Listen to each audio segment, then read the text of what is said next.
कशा आहात विद्यार्थी मित्रांनो, कसा चालू आहे अभ्यास? तर युनिव्हर्सल कोचिंग इन्स्टिट्यूटच्या डिजिटल प्लॅटफॉर्ममध्ये आपलं सर्वांचं मनापासून स्वागत आहे. तर मित्रांनो, स्कॉलरशिप इयत्ता 4थी प्राथमिक शिष्यवृत्ती परीक्षा मधील जे आपण स्वाध्याय मालिकेची सिरीज चालू केलेली आहे, तर त्या सिरीज मधील तिसरा स्वाध्याय म्हणजे स्थानिक किंमत, दर्शनी किंमत, विस्तारित मांडणी. तर याच्यावर कशा पद्धतीचे प्रश्न येतात, ते कसे सोडवायचे असतात, हे आज आपण पाहणार आहोत. तर बघा, स्थानिक किंमत आणि दर्शनी किंमत याची तुम्हाला माहिती असेलच आणि विस्तारित मांडणी हे शाळेत झालेलंच असेल. आपण स्वाध्यायाचे प्रश्न बघूया. बघा, 50,361 या संख्येतील हजार स्थानी असणारा अंक व एकक स्थानी असणारा अंक यांच्या स्थानिक किमतींची बेरीज किती? आता कसली विचारले बघा, कधी पण लक्ष द्यायचं की स्थानिक किंमत विचारली का दर्शनी किंमत. प्रश्न बारकाईने वाचायचा. आता काय म्हणलंय स्थानिक किंमत. आता हजार स्थानी असणारा अंक आपण इथे लिहूया की 50,361. आपण जी नंबर सिस्टीम वापरतोय ते आपण आंतरराष्ट्रीय वापरू. 50,361 असंच लिहूया आपण. ठीक आहे. यातील हजार स्थानी कोणता अंक आहे? तो आहे 0. शून्यची स्थानिक किंमत 0 आणि 0 कुठे जरी असलं तर त्याची किंमत काय येते? 0च येते. आणि एकक स्थानी असणाऱ्याची किंमत 1. 0 अधिक 1 उत्तर किती आलं? 1. पर्याय क्रमांक 3. पुढील प्रश्न बघूया आपण. प्रश्न क्रमांक 2. बघा, पुढीलपैकी कोणत्या संख्येत 4 अंकाची स्थानिक किंमत सर्वात कमी आहे? आता सर्वात किंमत कमी कुठे असते? तर ती असते एकक स्थानी. कुठे असते? एकक स्थानी. ठीक आहे. कोणत्या स्थानाला? एकक स्थानाला सर्वात कमी स्थानिक किंमत असते. मग एकक स्थानी कुठे येते? 4. तर ते येते पर्याय क्रमांक 4 मध्ये. 2चं उत्तर आलं पर्याय क्रमांक 4. आता 3 नंबरचं बघूया आपण. बघा, झूम करूया म्हणजे सगळ्यांना दिसेल. बघा, प्रश्न क्रमांक 3 काय म्हणतोय बघा. तिथं 91,700 पुढे काहीतरी संख्या आहे. या संख्येतील तिथं स्टारच्या जागी असणाऱ्या अंकांची दर्शनी किंमत समान आहे. जर त्यांच्या स्थानिक किमतीमधील फरक 45 असेल तर स्टारच्या जागी येणारा अंक कोणता असेल? काय स्टारच्या जागी? आता काय करायचं, हे जे 45 आहे तर शेवटचा अंक घ्यायचा. किती घ्यायचा? 5. आणि तो 10 मधून वजा करायचा. 10 वजा 5 उत्तर किती आलं? 5. काय करायचं, तिथला शेवटचा अंक घ्यायचा आणि तो 10 मधून वजा करायचा.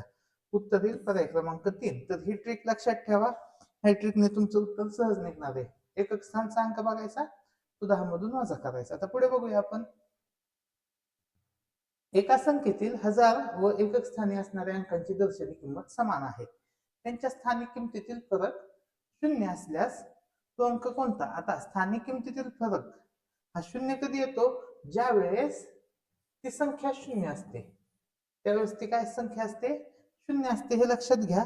स्थानिक किमतीमधील फरक, दर्शनी किमतीमधील फरक 0 कधी होऊ शकतो? ज्यावेळेस त्या दोन संख्या समान आहेत.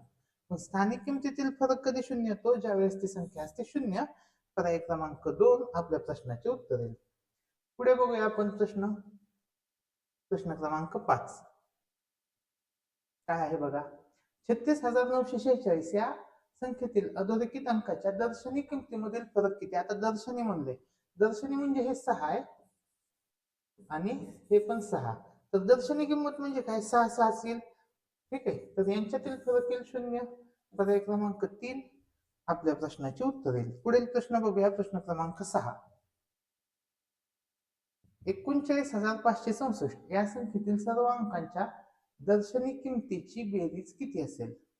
आता सर्व अंकाच्या दर्शनी किमतीची बेरीज म्हणजे काय? 3 अधिक 9 अधिक 5 अधिक 6 अधिक 4. बघा, 3 अधिक 9 12, 12 आणि 5 17, 17 आणि 6 23, 23 आणि 4 27. म्हणजे उत्तर काय येईल? पर्याय क्रमांक 4 आपल्या प्रश्नाचे उत्तर येईल. पुढील प्रश्न बघूया. प्रश्न क्रमांक 7.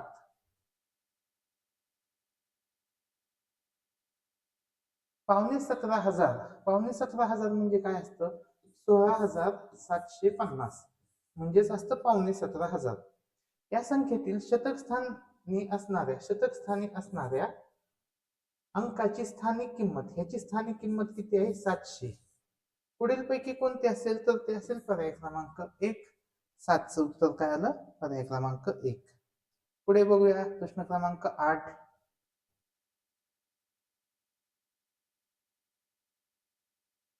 बघा 8 दशहजार, 11,000, 75 शतक, 8 एकक असणारी पुढीलपैकी संख्या कोणती? आता 8 काय आहे? दशहजार, म्हणजेच ते काय 80,000 आहे. 11,000 म्हणजे 11, ठीक आहे, हे 11,000 आले. हे किती? 75 शतक, म्हणजे काय करायचं? 75 आणि त्याच्यावर 2 शून्य, म्हणजे किती आलं? 7,500. 75 शतक म्हणजे आणि 8 एकक. तर ह्या सर्वांची आपल्याला काय करायची? बेरीज. इथे येईल 8, इथे येईल 0, इथे येईल 5. 7 आणि 1 8, 8 आणि 1 9, 98,508. पर्याय क्रमांक 4 आपल्या प्रश्नाचे उत्तर आले. पुढील प्रश्न बघूया. प्रश्न क्रमांक 90. 30,458 या संख्येतील 4 या अंकाची स्थानिक किंमत. आता 4 या अंकाची स्थानिक किंमत किती आली? 4 या अंकाची स्थानिक किंमत आली 400. 8 या अंकाच्या स्थानिक किमतीच्या किती पट आहे? पहिलं जे विचारले ते वरती लिहायचं आणि दुसरा जो अंक लिहिलाय त्यांनी भागायचं असतं. म्हणजे 400 ला कितीने भागायचं आपण? 8 ने. 8 पंचे 40 आणि या शून्याला हे तर शून्यच येईल, तर उत्तर येईल 50 पट. 9चं उत्तर काय आलं? पर्याय क्रमांक 3. आता 10 नंबरचा प्रश्न बघूया. एका 5 अंकी संख्येत अ ब क ड ई हे अंक अनुक्रमे दशहजार, हजार, शतक, दशक, एकक स्थानी आहेत. तर त्यांच्या स्थानिक किमतींची बेरीज किती? आता हे तर काय लिहायचं? अ दशहजार, अ ला काय येईल? दशहजार, म्हणजे 10,000 अ येईल. बघा इथं आहे 10,000, इथं 1,000 हे चुकीचं. इथं किती आहे? 10,000 हे 10,000 म्हणजे 2 नंबर पर्याय चेक करायचा का नाही? आता ब काय येईल? ब ला येईल 1000, 1,000 ब येईल, हे योग्य आहे. हे काय आहे? हे बघायचंच नाही. हे 100 ब चुकलं. 100 ब काय आहे? चुकीचं आहे. बघा हे चुकीचं आहे, त्याच्यामुळे हा पर्याय पण चुकेल. आता हा 1,000 ब आहे, करेक्ट आहे. पुढे बघूया आपण. अ ब परत क. क म्हणजे शतक आहे. क म्हणजे काय आहे? 100 क यायला पाहिजे, म्हणजे इथं आहे. इथं काय 1,000 क म्हणजे हे काय आलं? हे पण चुकीचं आलं. पर्याय क्रमांक 1 आपल्या प्रश्नाचे उत्तर आले. ठीक आहे. आता पुढे बघूया प्रश्न क्रमांक 11. 86,750 या संख्येतील सर्व अंकांच्या स्थानिक किमतीची बेरीज किती होईल? आता कशाची विचारले? स्थानिक किमतीची बेरीज. तर स्थानिक किमतीची बेरीज आहे तीच राहते, ती काय बदलत नसते. आपल्याला दर्शनी किंमत विचारली असती तर ती बदलली असते. दर्शनी किंमत आपली आली असते 26. 8 आणि 6 13 आणि 7 आणि 5 12. 8 आणि 6 14 आणि 7 आणि 5 12, तर ती 26 आली असते. काय 26 आली असते? दर्शनी किंमत 26 आली असते. पण हे तर काय म्हणलंय? स्थानिक किंमत. मग स्थानिक किंमत काय येईल? पर्याय क्रमांक 2. आता पुढे बघा प्रश्न क्रमांक 12. 77,777 या संख्येतील हजार स्थानच्या अंकाची स्थानिक किंमत. हजार स्थान इथं 7. 7ची स्थानिक किंमत किती आली? 7,000. आणि दशक स्थानच्या अंकाची स्थानिक किंमत. दशक स्थानच्या अंकाची स्थानिक किंमत आली 70. यांची बेरीज किती आली? 7,070. पर्याय क्रमांक 4 आपल्या प्रश्नाचे उत्तर आले. पुढील प्रश्न बघूया. प्रश्न क्रमांक 13.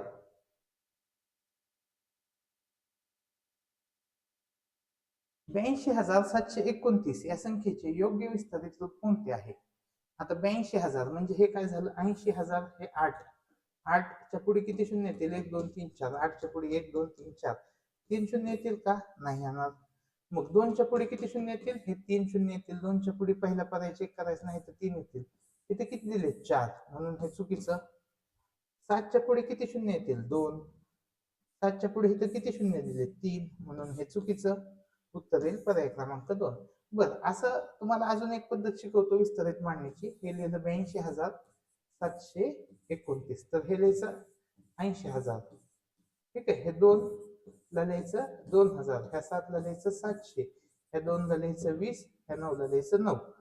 तर 8च्या पुढे सगळे शून्य, 2च्या पुढे. मग हे फक्त चेक करा कुठं आहे ते आहे पर्याय क्रमांक 2 मध्ये. आता प्रश्न क्रमांक 14 बघूया आपण. पुढीलपैकी कोणत्या विस्तारित मांडणीने 5000, 7 दशहजार, 3 शतक, 2 दशक, 4 एकक ही संख्या दर्शवली जाईल? तर ही किती? 5. इथं अधिक चिन्ह असेल. हा, इथं पण बघूया आपण. अधिक एका वजा 14व्या प्रश्नात एक वेळा आपण चिन्ह बघू. प्लसच आहे, हे प्लसच आहे.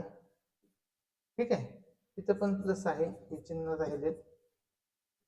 हा, ठीक आहे. आता ओके. मग बघूया आपण की 5000 हे किती लिहिलं मी? 5000, हे 5000 येईल. कुठं कुठं आहे? हे 5000 आहे का? नाही, हे 50,000 आहे, हे चुकलं. हे 5000 आहे, हे किती आहे? 1 2 3 4, 50,000 आहे, हे पण चुकलं. म्हणजे ह्या दोन्हीतलं उत्तर असेल आपलं. आता पुढे बघा, 7 दशहजार, 7 दशहजार म्हणजे किती? 70,000. आता 70,000 कुठं दिसतंय? हे 7,000च आहे, म्हणजे हे चुकलं. उत्तर येईल पर्याय क्रमांक 3. तर इथं आपण कोणती मेथड वापरली? तर इलिमिनेशन मेथडने अशा प्रश्नांची उत्तरे लगेच येतात, आपला जास्त वेळ लागत नाही. तर इलिमिनेशन मेथड ही बघून घ्या, अशा पद्धतीने असते. आता प्रश्न क्रमांक 15, हे किती आहे? 7,080 आणि 3 असे 7,083 म्हणजे उत्तर काय येईल? पर्याय क्रमांक 1 आपल्या प्रश्नाचे उत्तर येईल. आता पुढे बघूया प्रश्न क्रमांक 16. 500 रुपयांच्या 30 नोटा. तर काय करावं लागेल? 500 आणि 30 चा गुणाकार करावा लागेल. 5 त्रिक 15 आणि 3 शून्य आले, म्हणजे हे झाले 15,000 रुपये.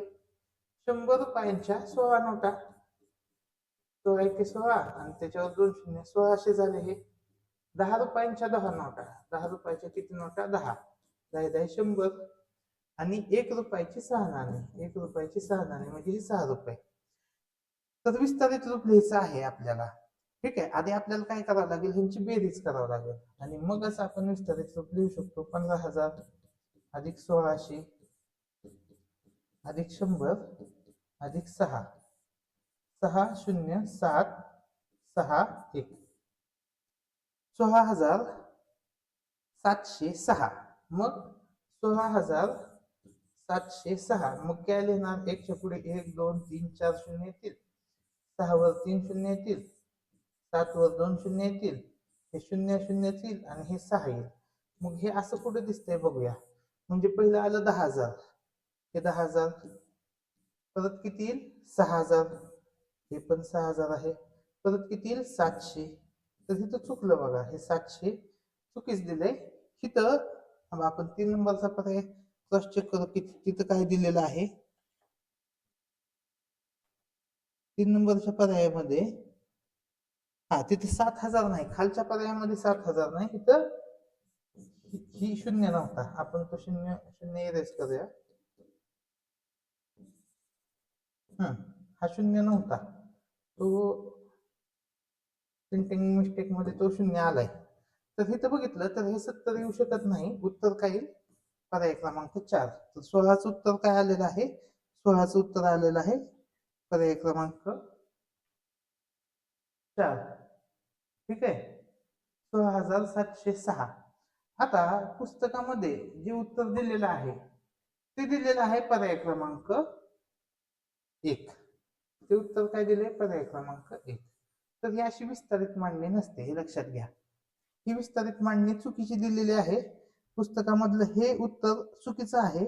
उत्तर काय यायला पाहिजे? ते उत्तर यायला पाहिजे प्रश्न पर्याय क्रमांक 4. कारण की इथं काय म्हणलंय? एकूण रकमेचे विस्तारित रूप विचारलंय. एकूण रकमेचे विचारलंय आपल्याला. फक्त 530 यांचा गुणाकार म्हणजे 15,000 विचारलाय का? नाही, सर्वांची बेरीज विचारले.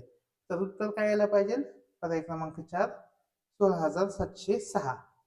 ठीक आहे, हे उत्तर तुम्ही हे करा, पुस्तकामधले उत्तर तुम्ही दुरुस्त करा. पुढे बघू प्रश्न क्रमांक 17. 33,000, 33,000 ही रक्कम कशी लिहाल विस्तारित रूपात? इथं अधिक चिन्ह असेल, इथं पण अधिक चिन्ह, हे सगळेच अधिक चिन्ह आहेत, मायनस चिन्ह नाहीये. आपण एक वेळा चेक करूया की मायनस चिन्ह नाहीये. आता 30,000, 33,000 म्हणजे 30,500. उत्तर काय यायला पाहिजे? पहिला पर्याय यायला पाहिजे. ठीक आहे, तर 17चं उत्तर येईल पर्याय क्रमांक 1. प्रश्न क्रमांक 18 बघूया. आता इथं शेवटी प्रश्न क्रमांक किती आहे हा? 18 आहे. तर इथं इथं अधिक आहे चिन्ह आणि इथं 5च आहे. 5 आणि 100 आहे. ठीक आहे, असं आहे ते. तर बघूया, 2 आणि 10,000चा गुणाकार 20,000 येईल. 5 आणि 1,000चा गुणाकार 5,000 येईल. 5 आणि 100चा गुणाकार 500 येईल. यांची बेरीज केली आपण, किती आली? 0 0 5 5 2, 25,500 म्हणजे 25,500 काय येईल? 25,500. तर 18चं उत्तर काय यायला पाहिजे? पर्याय क्रमांक 2. 19 बघा.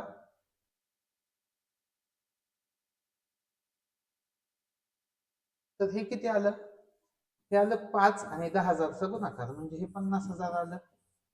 हे किती आलं? 300. हे किती आलं? 50. आणि हे आलं 5. 5 5 3 50,355. पर्याय क्रमांक 2 आपल्या प्रश्नाचे उत्तर आले. आता पुढील प्रश्न बघूया. प्रश्न क्रमांक 20.